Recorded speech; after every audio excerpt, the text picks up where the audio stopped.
중동에서 이스라엘군의 F-35가 추락하고 사우디아라비아군이 무장단체의 공격을 받아 사상자가 발생했다는 충격적인 소식이 연달아 전해졌습니다. 중동의 긴장감이 고조되며 이스라엘과 하마스 사이에서 시작된 전쟁의 불길이 중동 전체로 번져나갈 수 있다는 우려가 제기되고 있는데요. 그런데 결코 이번만큼은 전쟁이 일어나서는 안 되는 입장인 사우디의 빈 살만 왕세자가 한국에 긴급히 도움을 요청했다고 합니다. 과연 중동에서 전쟁을 막기 위해 한국을 찾는 이유가 무엇인지 자세한 소식 함께 알아보도록 하겠습니다. 지난달 27일 이스라엘 지상군이 하마스를 제압하기 위해 가자지구에 투입되어 본격적인 지상전에 돌입한 이후 인근 지역의 무장 세력들이 이번 전쟁에 참전할 것을 선언하며 전쟁이 이스라엘을 넘어 중동 전체로 확장되기 시작했습니다. 레바논 남부의 주둔한 시아파 무장단체 헤즈볼라는 레바논 국경지대에서 이스라엘과 교전을 시작했습니다. 헤즈볼라는 대전차 미사일, 지대공 미사일, 대함미사일과 드론 등 이란의 지원으로 레바논 정부군까지 위협할 정도의 군사력을 갖추고 있으며 지난 2006년에 이스라엘과 전쟁을 치룬 경험까지 가지고 있습니다. 사우디아라비아와 휴전협정을 깬 예멘의 후티 반군 역시 이스라엘에 대한 공격을 개시했습니다. 후티 반군의 야히야 사리 대변인은 팔레스타인 형제들에 대한 공격을 완전히 중단할 때까지 우리는 미사일과 드론을 활용해 공격 수위를 높여나갈 것이라며 전쟁 개입을 선언하고 이스라엘에 대한 미사일과 드론 공격을 시작했는데요. 그런데 이번 후티 반군의 이스라엘 공격으로 사우디아라비아와 후티 반군이 충돌의 사상자까지 발생했다고 합니다. 지난달 31일 블룸버그의 보도에 따르면 예멘 국경 인근 자잔 지방에서 사우디 군과 후티 반군이 충돌의 교전이 벌어졌고 이 전투로 사우디 군인 4명이 숨졌다고 합니다. 지난해 4월 후티 반군과의 휴전이 이루어진 이후 발생한 첫 사우디군 사망자인데요.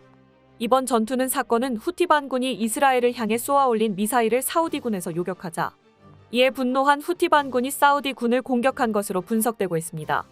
사우디군에서 요격에 나선 것은 예멘에서 이스라엘을 향해 미사일을 발사하면 사우디 영공을 지나기 때문이죠.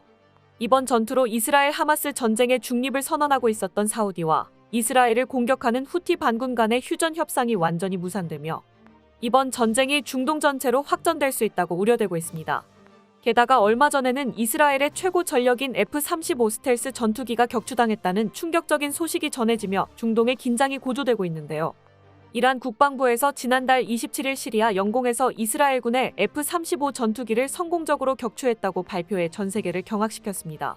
이란 측 주장에 따르면 이란의 대공 방어 시스템이 F-35를 정확하게 탐지해 격추시켰으며 이스라엘 파일럿은 무사히 탈출해 낙하산을 타고 이스라엘로 돌아갔다고 합니다.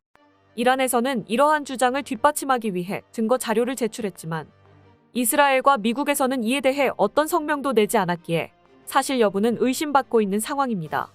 하지만 사실이든 거짓이든 이스라엘을 공격했다고 발표한 이란의 태도와 이란에서 지원해주고 있는 두 무장단체가 이스라엘을 공격하고 나서며 이란이 이번 전쟁에 본격적으로 개입하려는 것이 아닌지 의심받고 있습니다. 게다가 헤즈볼라와 후티 반군에 이어 이란 민병대까지 이스라엘을 위협하기 위해 시리아에서 레바논으로 이동하고 있다는 첩보가 전해지기도 했습니다. 그런데 현재 사우디로선 절대 전쟁을 용납할 수 없는 상황인데요. 21세기판 피라미드 건설이라고 불리는 네옴시티 프로젝트를 실시하고 있는 사우디는 동시에 2030 엑스포와 2034 월드컵 개최를 노리고 있었습니다. 특히 2034 월드컵을 위해 호날두와 네이마르 등 대형 스타 선수들에게 막대한 연봉을 약속하고 사우디로 데려오기도 했었죠.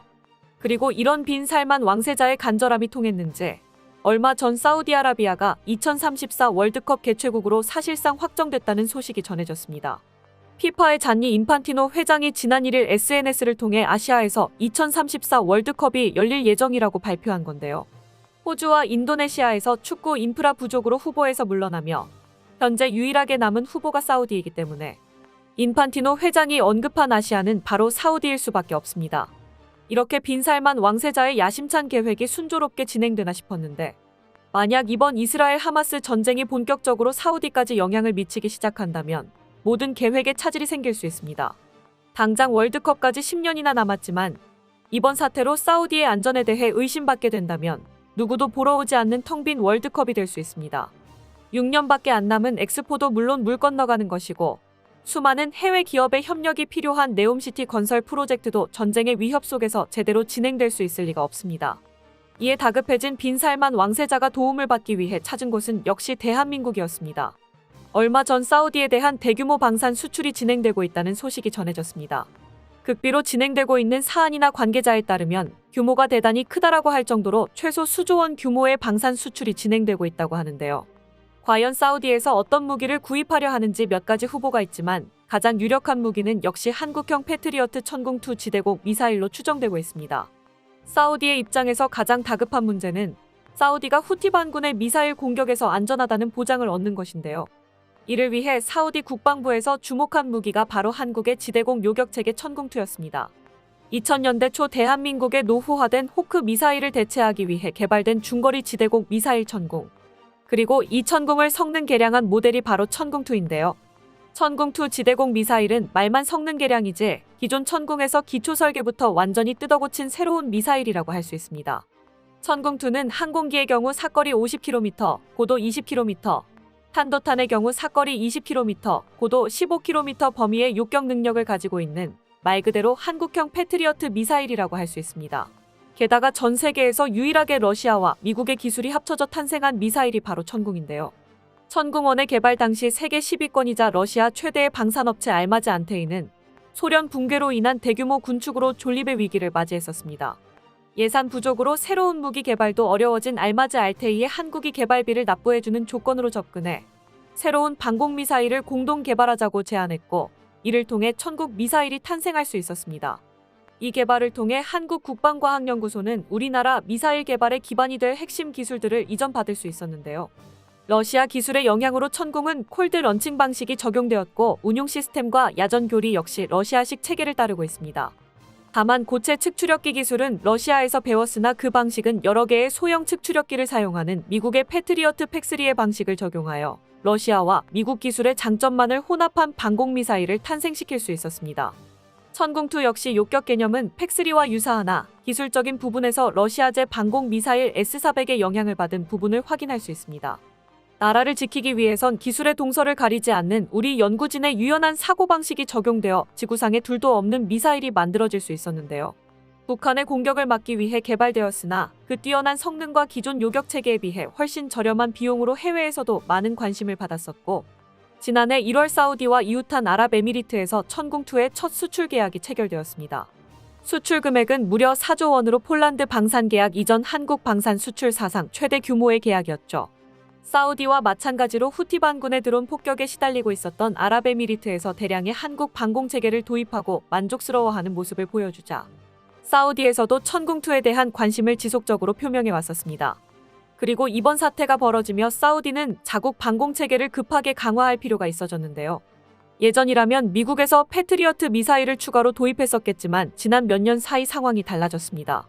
미국의 패트리어트 방공체계를 대량으로 보유하고 있는 사우디이지만 최근 미국과의 사이가 틀어지며 사우디의 대공 방어를 미국에게만 맡겨둘 수 없는 상황이 되어버렸습니다.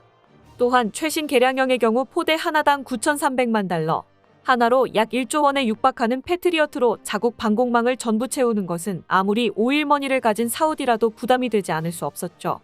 때문에 이참에 패트리어트보다 훨씬 저렴하나 대등한 성능을 가지고 있으며 빠른 납품이 가능한 한국의 천궁2를 도입하려 나선 것인데요. 사우디에서 수입할 천궁2의 규모는 정확하게 알려지지 않았으나 사우디가 아랍에미리트보다 지켜야 하는 영토가 훨씬 넓은 만큼 최소 10조 원 이상의 규모로 추정되고 있습니다.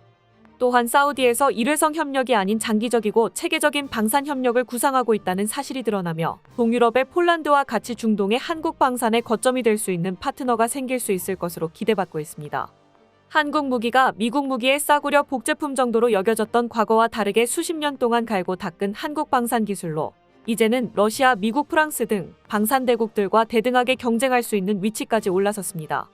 또한 우크라이나 전쟁에서부터 이스라엘 전쟁까지 전쟁을 억제하기 위해 한국 방산을 필요로 하는 국가들이 줄을 서며 한국 방산의 위상이 끝을 모르고 높아지고 있습니다. 폴란드에서 그 저력을 보여준 한국 방산의 손을 빌려 사우디까지 전쟁의 불길을 막아내려는 상황이죠.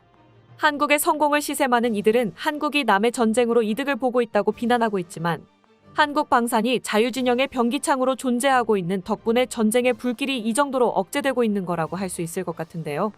이번 방산 계약을 발판으로 삼아 한국 방산이 세계로 뻗어나갈 수 있기를 바랍니다.